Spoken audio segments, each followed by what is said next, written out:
स्वामी दयानंद सरस्वती जी का जीवन परिचय। स्वामी दयानंद सरस्वती को आधुनिक भारत के महान चिंतक, ब्रह्मचारी, योग साधक, वेदों के विद्वान तथा प्रदर्शक, आध्यात्मिक गुरु व समाज सुधारक के साथ-साथ स्वतंत्रता आंदोलन के सूत्रधार के रूप में जाना जाता है।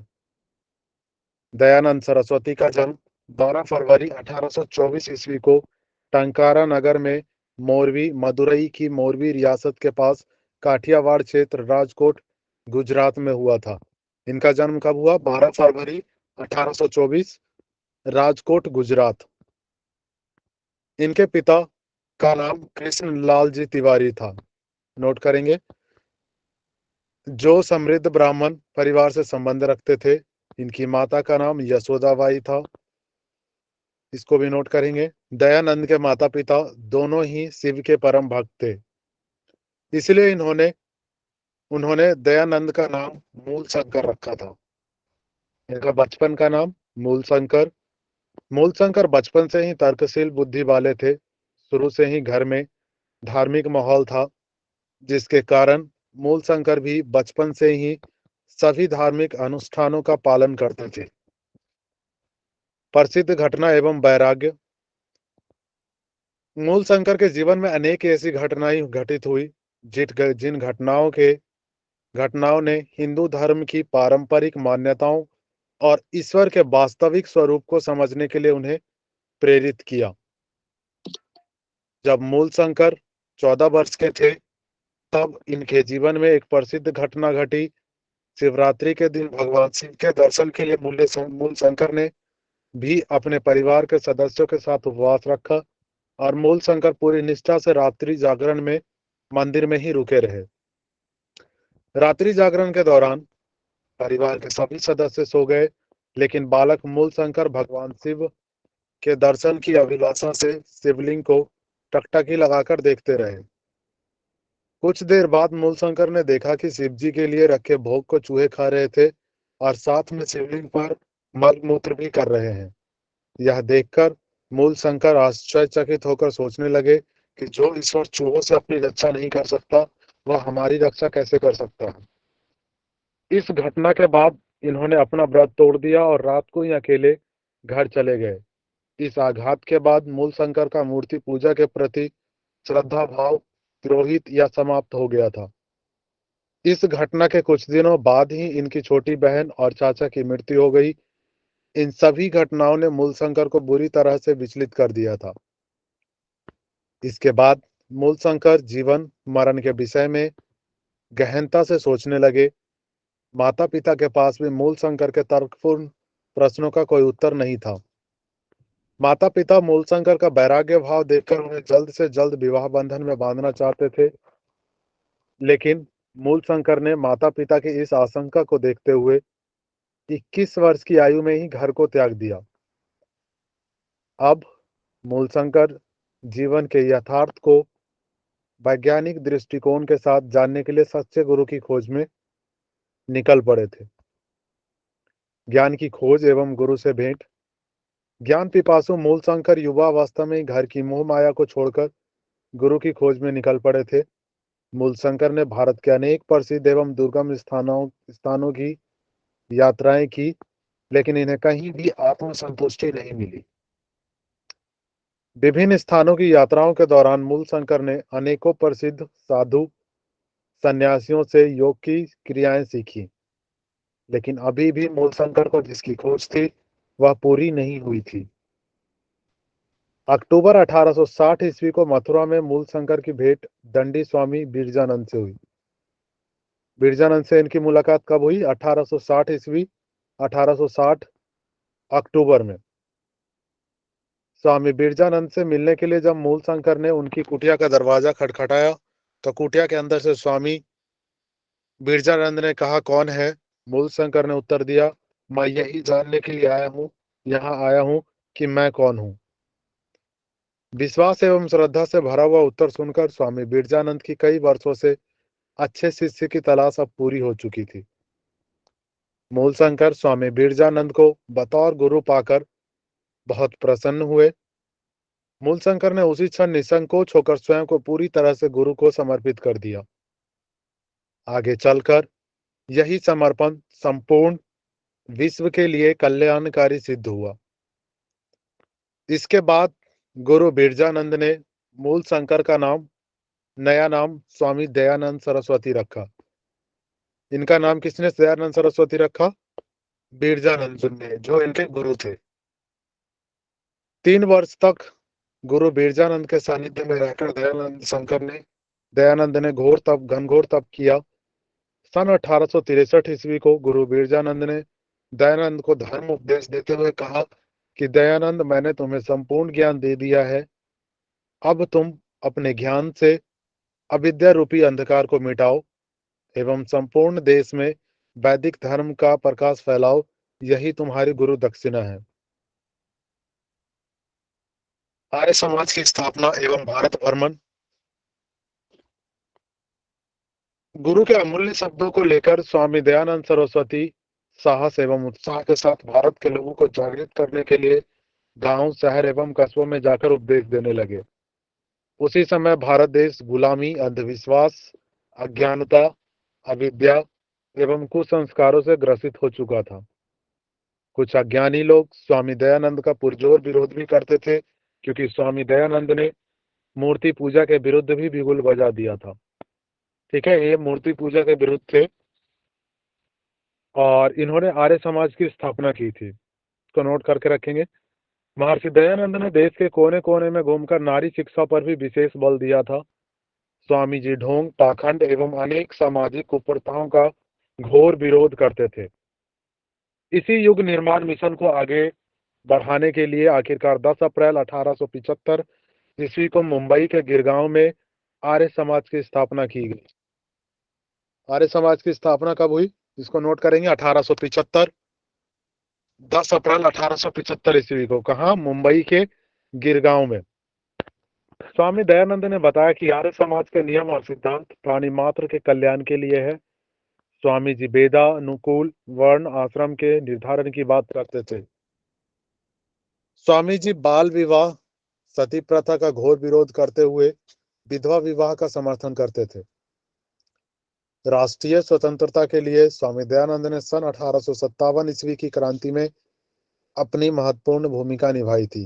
1857 में जो क्रांति हुई थी उसमें दयानंद स्वामी जी की महत्वपूर्ण भूमिका रही। इनका महानिर्वाण जोधपुर नरेश महाराज यशवंत सिंह के निमंत्रण पर स्वामी जी जोधपुर गए। महाराज यशवंत सिंह स्वामी जी के चरणों में बैठकर प्रवचन सुनते थे, लेकिन नन्ही नाम की बेश्या का महाराज पर अत्यधिक प्रभाव देखकर स्वामी जी को अच्छा नहीं लगा। स्वामी जी ने महाराज यशवंत को समझाया। महाराज ने स्वामी जी की बात स्वीकार करते हुए उसी समय नन्ही बेश्या से संबंध तोड़ लिया। इस घटना के बाद नन्ही नामक बेश्या ने स्वामी जी से बदला लेने की योजना बनाई।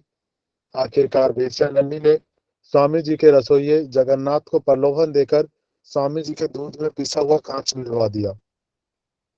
स्वामी जी ने यौगिक क्रियाओं, वमन, विरेचन से कांच के प्रभाव को कम करने का प्रयास भी किया, लेकिन कांच का प्रभाव विष से भी भयंकर था।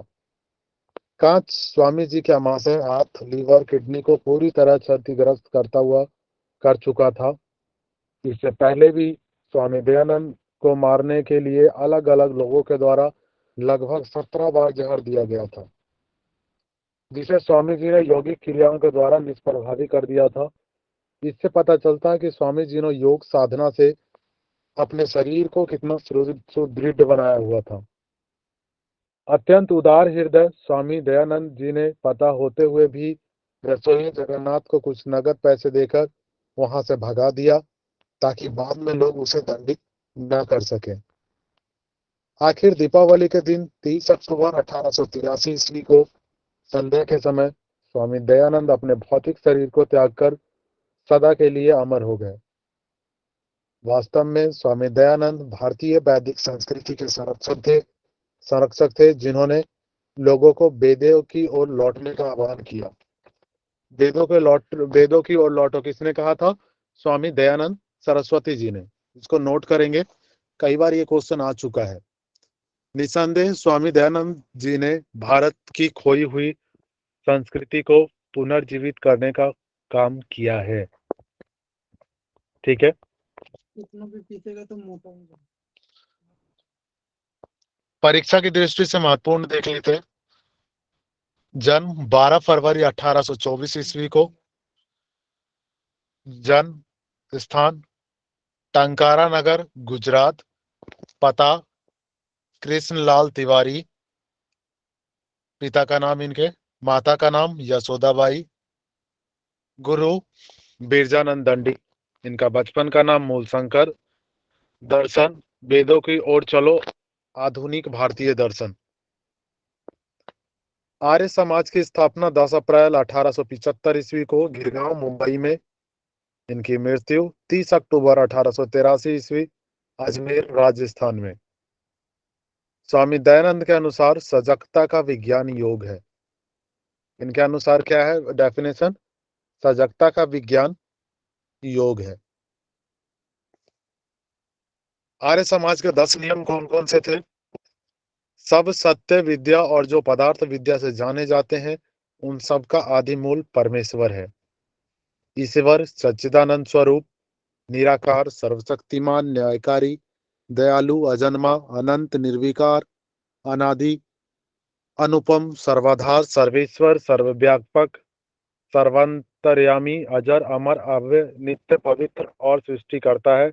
उसी की उपासना करने योग्य है। ये सभी रूप हम लोग देख चुके हैं योग दर्शन में। वेद सब सत्य विद्याओं की पुस्तक है। वेद का पढ़ना और पढ़ाना और सुनना सुनाना सब आर्यों का परम धर्म है। सत्य को ग्रहण करने और असत्य के छोड़ने में सर्वदा उन्नत रहना चाहिए, उद्यत रहना चाहिए। सब काम धर्मानुसार अर्थात सत्य और असत्य को विचार करके करने चाहिए।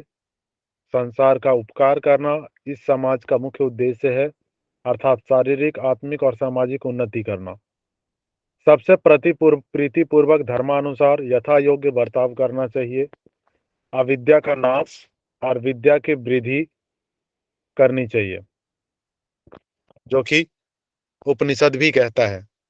प्रत्येक को अपनी ही उन्नति से संतुष्ट नहीं रहना चाहिए, किंतु सबकी उन्नति में ही अपनी उन्नति समझनी चाहिए। सब मनुष्यों को सामाजिक सर्वहितकारी नियम पालने में परतंत्र रहना चाहिए और प्रत्येक हितकारी नियम में सब स्वतंत्र रहें। स्वामी दयानंद सरस्वती द्वारा रचित प्रमुख मुख्य कृतियां कौन सी हैं? सत्यार्थ प्रकाश, इसको नोट कर ले।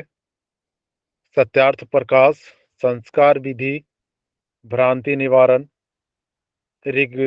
ऋग्वेदावधि भाष्य भूमिका, पंचमहायज्ञ विधि, अष्टाध्यायी भाष्य, ऋग्वेद भाष्य, वेदांग प्रकाश, यजुर्वेद भाष्य, संस्कृत वाक्य प्रबोध, चतुर्वेद विषय सूची, आर्याविनय विनय, गो करुणा निधि, अर्धोद्देश्य रत्नमाला, व्यवहार भानु।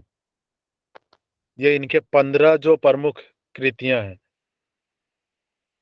ठीक है, इन्होंने ऋग्वेद पे भी भाष्य लिखा है, अष्टाध्यायी भाष्य है इनका, वेदांग प्रकाश है, यजुर्वेद पे भी इन्होंने भाष्य लिखा है।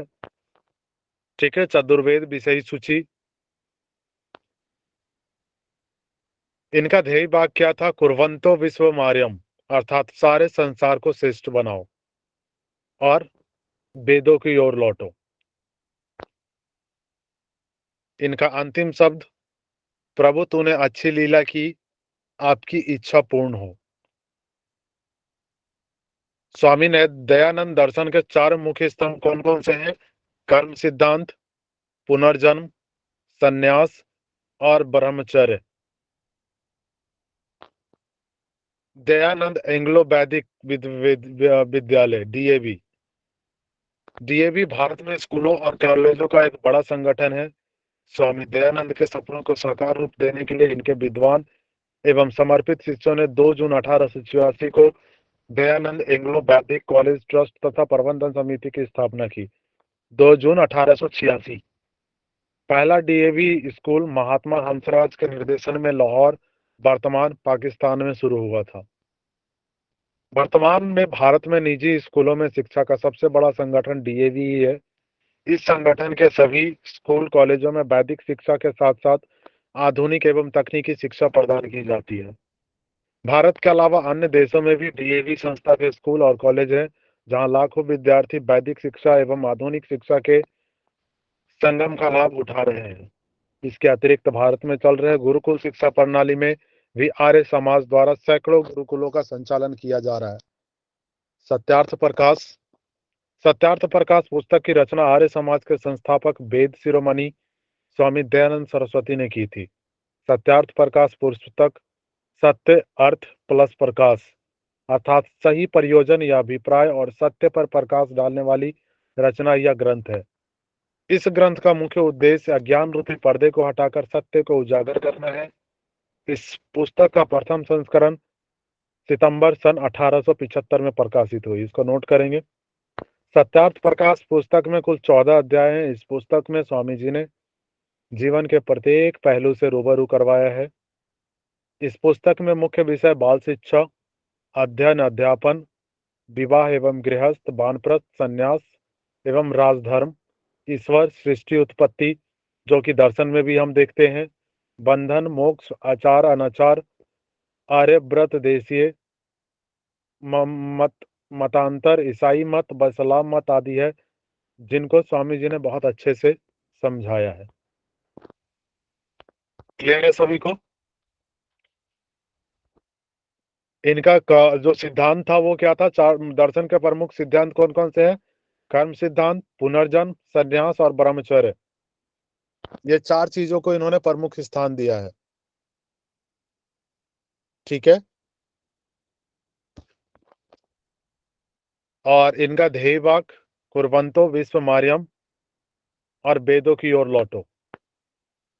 सर वो स्तंभ दिखाइए 4। कर्म सिद्धांत, पुनर्जन्म, सिद्धांत, पुनर्जन्म, संन्यास और ब्रह्मचर्य।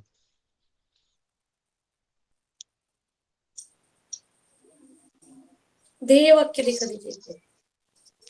देव वाक्य इनका है, ध्येय वाक्य कुर्वंतो विश्व मार्यम, अर्थात सारे संसार को श्रेष्ठ बनाओ और वेदों की ओर लौटो।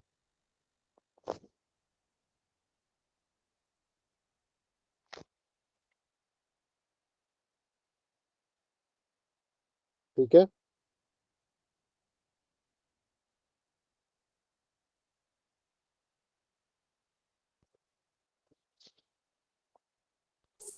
और रचनाएं इनकी अभी मैं इसको पीडीएफ सेंड कर दूंगा, आप इसमें से देख के लिख लीजिएगा। ठीक है। ये पूरा ठीक पीडीएफ है। जो है ना, ये जो आधुनिक काल के योगी हैं, इन सभी का एक ही में मैंने बना दिया है, तो वो मैं आपको सेंड कर दूंगा, ग्रुप में सेंड कर दूंगा, तो आप लोग इसको देख के और लिख लीजिएगा। ठीक है।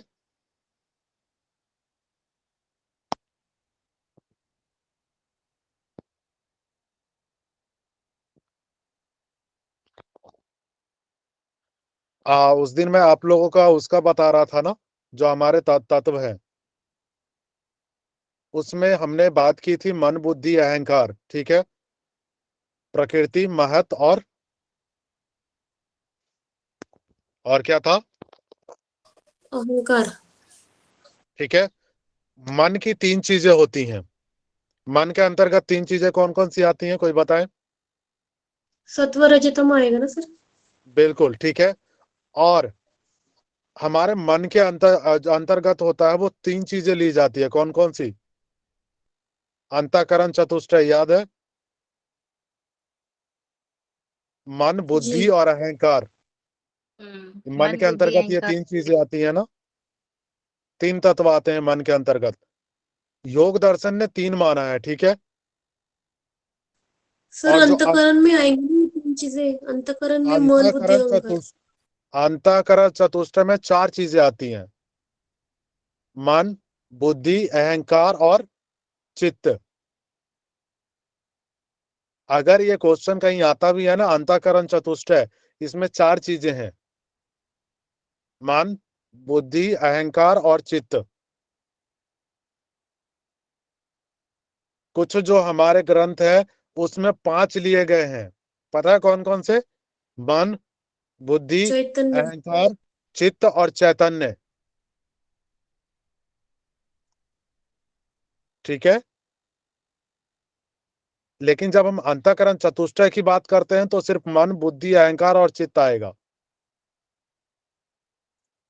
क्लियर है?